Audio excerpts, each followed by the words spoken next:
Hai, berjumpa lagi sama Sir Marco Alex Samuel Silitonga di pembelajaran sejarah kita. Nah, kita kemarin sudah belajar mengenai tahap-tahap atau metodologi penelitian sejarah. Kemudian kita juga sudah belajar mengenai sumber-sumber sejarah, ya kan?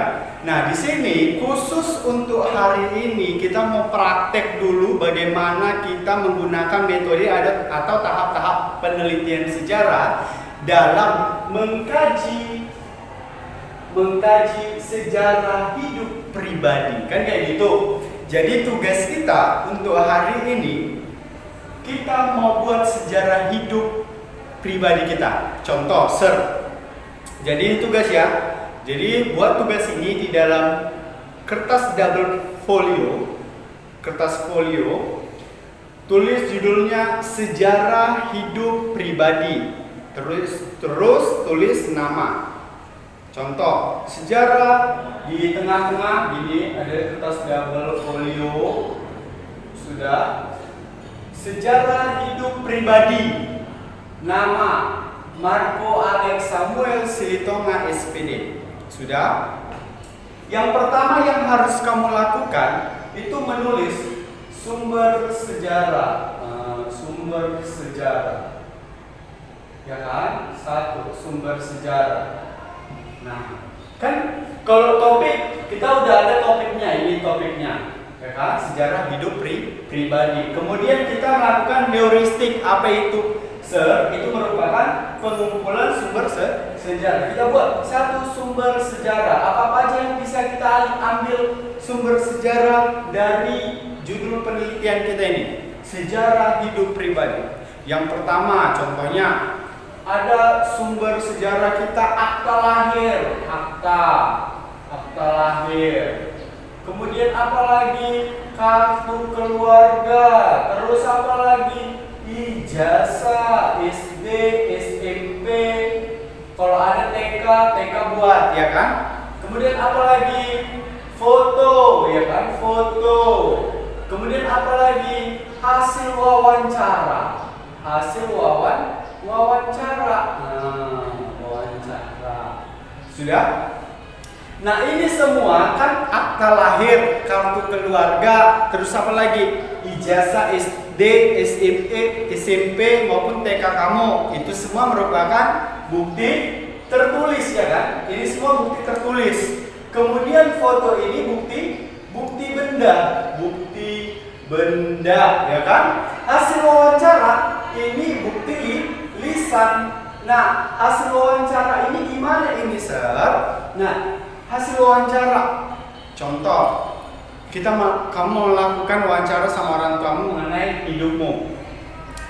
Kamu bisa bertanya sama orang tuamu bagaimana pada saat lahiran.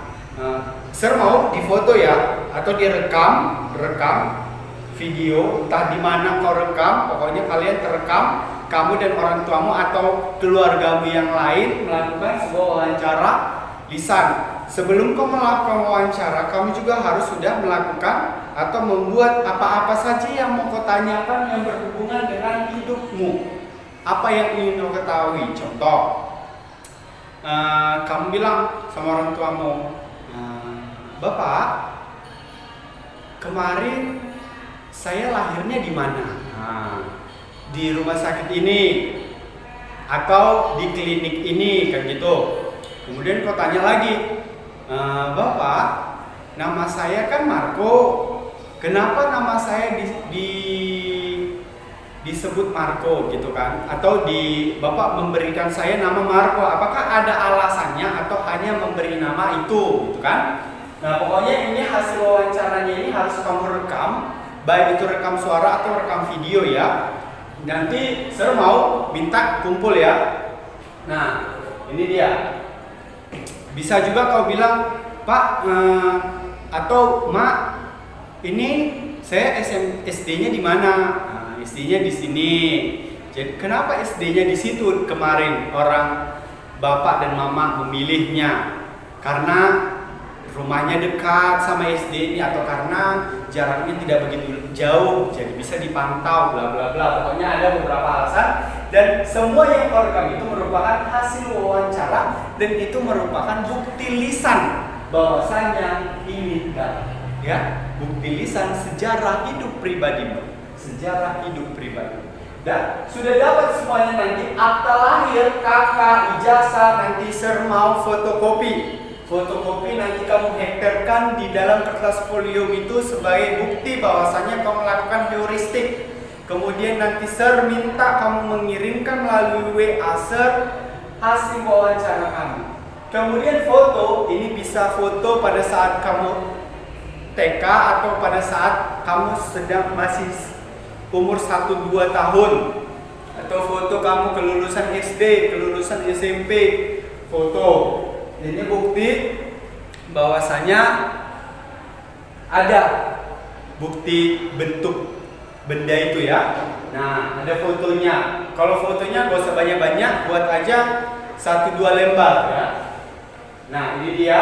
Ada bukti tertulisnya, ada bukti bendanya, ada bukti lisannya. Sir mau ini ya. Jadi harus ada ini, maka nilai kamu sempurna. Kita move on dari heuristik, kita masuk ke verifikasi. Kritik sumber. Kritik sumber ini anggap saja kamu sudah mengkritik bahwasanya yang kamu ambil itu atau sumber-sumber ini sudah valid atau ini sudah benar ya. Oke. Interpretasi penulisan sejarah bisa seperti ini. Kamu buat nomor 1 mengenai akta lahir. Akta lahir. Akta lahir ini kapan dicetak? Dicetak pada tanggal segini, pada tanggal segini. Isi akta lahir ini apa? Menunjukkan bahwasanya saya anak dari orang tua sini, gitu ya. Kemudian kartu keluarga ini menunjukkan kakak, ya kan? Ini terdapat cetakan tahun segini, kemudian orang tuanya ini, kemudian saya anak dari sekian, anak dari 5 bersaudara, dan saya anak ke-4 bla bla bla. Pokoknya ada keterangannya. Begitu juga ijazah. Ijazah, contoh ijazah SD. Kamu tamatan di SD ini, kemudian tamatan tahun sekian, kepala sekolahnya sekian, ijazahnya diterbitkan tanggal sekian ya, itu dia ijazah. Pokoknya semuanya ada keterangan, makanya penulisan sumber sejarah ya. Semua kau tuliskan sumber sejarahnya, itu apa sih informasi yang terdapat dalam satu sumber sejarah. Contohnya akta tadi, kakak, kemudian ada ijazah. Nah, kemudian historiografi ini kamu menuliskan kembali sumber sejarah itu dalam bentuk narasi. Contoh, kamu misalnya dibaliknya double folio ini. Perkenalkan, nama saya Marco Alexander Silitonga. Saya merupakan lahiran di Kota Medan, tanggal sekian, tahun sekian. Saya merupakan anak bapak dari sekian, ibu dari sekian. Saya dilahirkan dari 5 bersaudara dan saya merupakan anak keempat. Pada saat SD atau TK, saya bersekolah di sini. Saya menyelesaikan studi pada tahun segini. Kan dapat semua penulisannya kembali. Nah, itu dia yang harus kalian kerjakan di double folio kalian.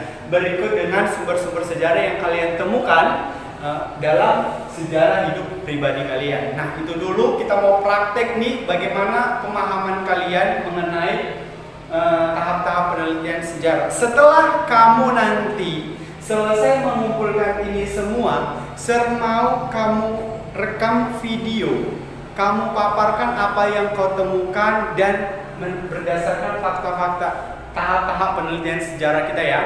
Contoh, kamu paparkan sejarah hidup pribadi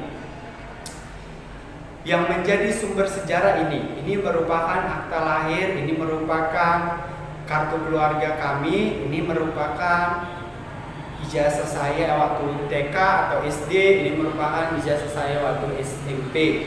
Nah, pokoknya kamu rekam semua apa yang telah kau lakukan dalam melewati tahap-tahap penelitian ini. Setelah itu kirimkan videonya sama Sir melalui grup, melalui WA pribadi Sir.